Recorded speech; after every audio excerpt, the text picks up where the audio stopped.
श्री शिवाय नमस्तुभ्यम दोस्तों, हर हर महादेव।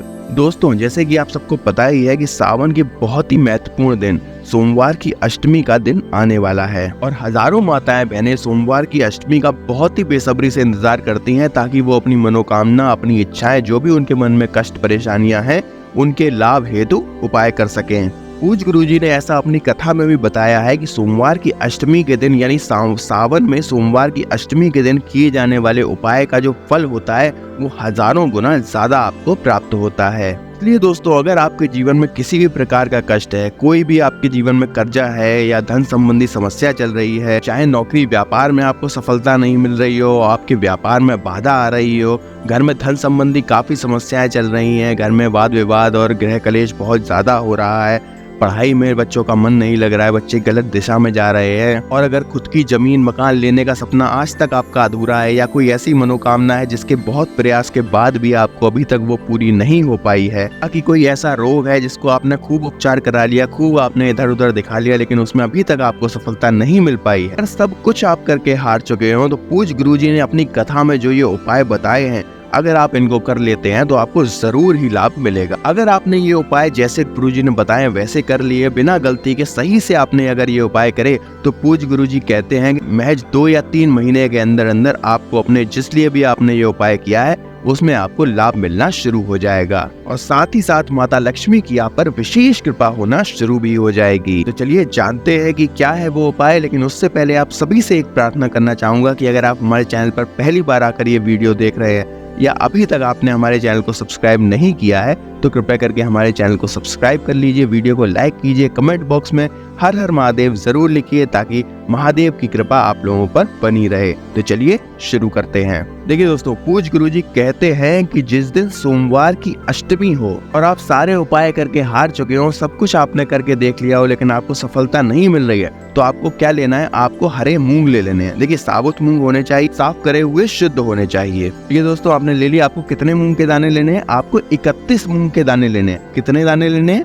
आपको मूंग के 31 दाने लेने हैं। अब दूसरी चीज आपको क्या लेनी है? आपको लेने हैं चावल के दाने। देखिए, 31 आपने मूंग के दाने लिए तो 31 ही आपको चावल के दाने लेने हैं, और चावल भी टूटा हुआ वाला नहीं होना चाहिए, साबुत होना चाहिए, बिल्कुल भी खंडित नहीं होना चाहिए। ठीक है दोस्तों, समझ गए आप लोग? आपने ये दोनों चीजें ले ली हैं। अब आपको क्या लेना है? अब आपको लेना है बेलपत्र। बेलपत्र आपको कितने लेने हैं? जितने आपने मूंग लिए, जितने आपने चावल लिए, उतने ही आपको बेलपत्र लेने हैं। बेलपत्र यानी आपको 31 ही बेलपत्र लेने हैं, और बेलपत्र जो है वो भी खंडित नहीं होना चाहिए, कहीं से कटा फटा नहीं होना चाहिए, बिल्कुल पूर्ण होना चाहिए, और उसके जो पीछे की डंडी होती है उसको हम लोग हटा देंगे। आपने ये तीनों चीजें ले ली। अब आपको क्या करना है? सोमवार की अष्टमी वाले दिन, देखिए सावन की सोमवार की अष्टमी का बहुत ही ज्यादा महत्व है। इस सावन की अष्टमी के दिन, सोमवार की अष्टमी के दिन, आपको ये सारी सामग्री लेके शिव जी के मंदिर में पहुंच जाना है और शिवलिंग के सामने आपको बैठ जाना है। याद रहे कि आपका जो मुख है वो उत्तर दिशा यानी नॉर्थ साइड की तरफ होना चाहिए, और अगर भीड़ है काफी मंदिर में, आप ऐसा नहीं कर सकते, तो आप कहीं भी बैठकर ये उपाय कर सकते हैं। अब देखिए दोस्तों, आपको क्या करना है? आप जो 31 ये तीनों चीजें लेकर गए हो, अब आपको ये 31 मूंग के दाने आप लेकर गए हो, उसको आपको अपने सीधे हाथ से, जो नंदी जी वहां पर बैठे हो उनके जो पैर एक उठा हुआ वाला होता है, उसके पास आपको 31 मूंग के दाने जो आप ले गए हो वो रख देने हैं, और साथ ही आपको अपनी मनोकामना पूर्ति के लिए उनसे प्रार्थना भी करनी है। अब जो आपके पास 31 चावल के दाने हैं, उसको आपको क्या करना है? उसको आपको जो मंदिर की चौखट होगी, उसको भी आपको अपने सीधे हाथ में लेना है और मंदिर की चौखट पर चले जाना है उठ के, और मंदिर की चौखट के पैर उसको आपको जो चावल के दाने हैं वो रख देने हैं अपनी सीधी तरफ, सीधे हाथ से सीधी तरफ ही चौखट के आप ये चावल को रख देंगे, और फिर से आप मंदिर में आ जाएंगे शिवलिंग के सामने। ठीक है दोस्तों, समझ गए आप लोग? कर लेंगे। ये दोनों चीजें आपने एक एक जगह पर रख दी हैं।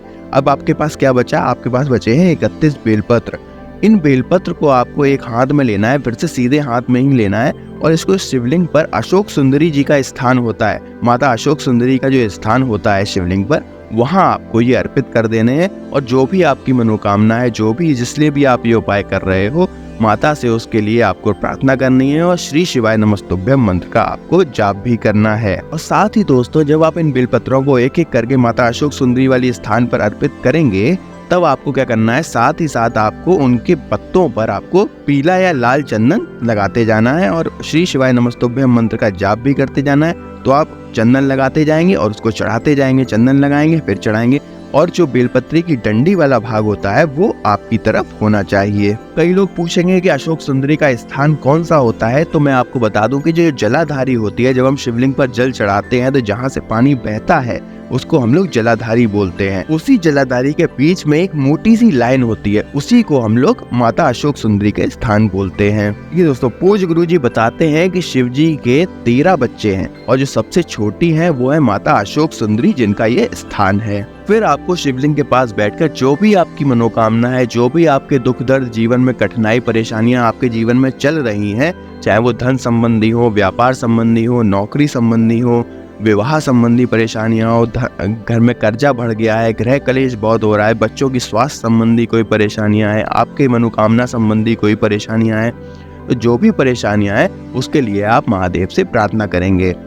कुछ गुरुजी ये कहते हैं कि आप ये उपाय सोमवार की अष्टमी के दिन कर लेते हैं तो अगली सोमवार की अष्टमी आते आते जो भी आपकी मनोकामना है उसमें आपको लाभ मिलना शुरू हो जाएगा। ठीक है दोस्तों, समझ गए, कर लेंगे आप। तो दोस्तों ये तो था पूज्य गुरुजी द्वारा बताया गया एक बहुत ही सुंदर सा उपाय।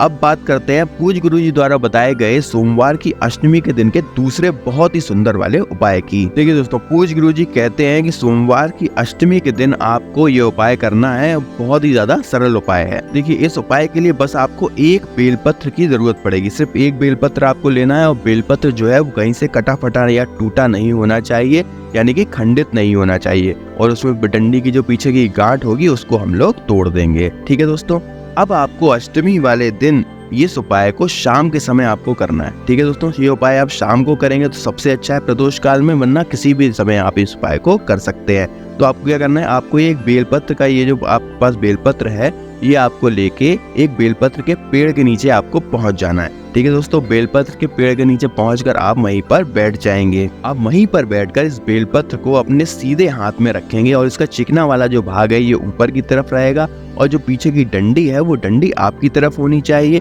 और जो उसकी आगे वाली पत्ती है, सबसे बड़ी पत्ती जो है, ये आपकी उंगलियों की दिशा में होनी चाहिए। और आपको वहीं पर बैठे बैठे इसको सीधे हाथ में लिए हुए आपको ओम नमः शिवाय या श्री शिवाय नमस्तुभ्यम मंत्र का जाप करना है, या फिर आप महामृत्युंजय मंत्र का भी आप जाप कर सकते हैं। अगर आप ऐसे महादेव को स्मरण कर रहे हैं और एकांत में बेलपत्री के नीचे बैठकर आप महादेव से प्रार्थना कर रहे हैं, जो भी आपकी कष्ट है, जो भी आपके उपाय, जिसके लिए भी आप उपाय कर रहे हो उसके लिए आप महादेव से प्रार्थना कर रहे हो, तो आपको बहुत ही शीघ्र लाभ मिलेगा। फिर आपको ये बेलपत्र वहीं पेड़ की जड़ के पास समर्पित कर देनी है और आपको ये भाव मन में लाना है कि आप ये बेलपत्र जो है महादेव को यानी शिवलिंग पर अर्पित कर रहे हैं, और आपको हाथ जोड़कर महादेव से प्रार्थना करनी है और हर हर महादेव या श्री शिवाय नमस्तुभ्यम मंत्र का साथ ही साथ आपको जाप भी करना है। और जिस लिए भी आपने ये उपाय किया है, जो भी आपकी मनोकामना है, जो भी कष्ट परेशानियां जीवन में चल रही हैं, उसके लिए आप महादेव से प्रार्थना कर लेंगे। पूज्य गुरुजी अपनी कथा में कहते हैं कि अगर ये उपाय आप सावन में सोमवार की अष्टमी वाले दिन कर लेते हैं तो सावन का आखिरी सोमवार आते आते जो भी आपकी मनोकामना है, जो भी कष्ट या परेशानियां जीवन में चल रही हैं, उसमें आपको लाभ मिलना शुरू हो जाएगा। तो दोस्तों ये तो थे पूज्य गुरुजी द्वारा बताए गए सावन की अष्टमी, सोमवार की अष्टमी के दिन किए जाने वाले दो बहुत ही सुंदर उपाय। जैसा पूज्य गुरुजी ने बताया है उन्हीं के शब्दों में हम आपको सरल तरीके से ये उपाय बताने की पूरी कोशिश कर रहे हैं, तो आपको ये उपाय बिल्कुल अच्छे से करना है और कोई गलती नहीं करनी है। ठीक है दोस्तों, तो अगर आपको ये वीडियो अच्छा लगा हो और ये उपाय आपको पसंद आया हो तो हमारी वीडियो को लाइक करें, कमेंट करें, शेयर करें और हमारे चैनल को सब्सक्राइब करें, और कमेंट बॉक्स में आप हर हर महादेव लिखना बिल्कुल भी ना भूलें, ताकि महादेव की कृपा आप लोगों पर बनी रहे। तो चलिए मिलते हैं अगली वीडियो में, तब तक के लिए श्री शिवाय नमस्तुभ्यम, हर हर महादेव।